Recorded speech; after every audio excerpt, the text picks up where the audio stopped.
She's clearly an old woman with a head full of white hair. But every Valentine's Day, she puts on her makeup and goes to the train station because of a promise her husband once made. I'll be back on Valentine's Day. But no, 65 years have passed, and she still hasn't seen him return. Every time her eyes scan the bustling crowd, watching strangers reunite with hugs and joy, a wave of emotion ripples through her quiet heart. She's imagined it countless times, her husband running out of the gate to hold her tight again. But every time, her hope turns into tears and heartache. After 65 Valentine's days of waiting, the young woman she once was had become a silver-haired figure. Time changed her appearance, but never her devotion to love. Luckily, the station still kept an old photo of them together. Every time she looked at that handsome young face, she couldn't help but smile like a girl in love. That smile always brought her back to the memory of a summer day 65 years ago. They met at a crowded train station. Just one accidental glance, and something clicked in their hearts. That was the moment love arrived. As time passed, their gentle companionship grew into deep affection, and soon they were married. But just as they were enjoying their new life together, her husband was suddenly drafted into war. Back then, goodbyes like this were common, but for this newlywed couple, it was a painful, soul-tearing separation. In the waiting room at the station, they leaned into each other, sharing what would be their last bit of romance. Looking at Annie's gently rounded belly, he reached out to touch it. His hand caressed the symbol of their love.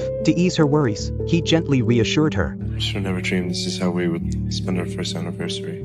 Just then, the sweet moment was shattered by the station's loudspeaker. The train was pulling into the platform. It was time to say goodbye. Annie walked with him to the platform, clinging to him with growing sorrow. They held each other tightly and kissed with all their love, until the train staff urged him to board. He hurried onto the train. Watching him walk away, Annie suddenly remembered she hadn't given him the card she made. Panic took over. She ran after the train, calling out his name. Luckily, the train was moving slowly, and she managed to get the card into his hands. It may have been just a card, but to them, now you have my heart. Keep it next to yours and bring it safely back to me. I'll always love you. she watched every train car go by, hoping to catch one last glimpse of him. But the train sped up, like a stranger in a hurry. Just when she was drowning in sadness, she heard her name. Her husband was calling from the back of the train. Her anxious heart found a brief moment of peace. She wished time could freeze right then, but reality kept pulling them apart. As his figure faded into the distance, Annie whispered with all the love she had, Happy Valentine's Day. What she never expected was that this goodbye would turn into a 65-year wait.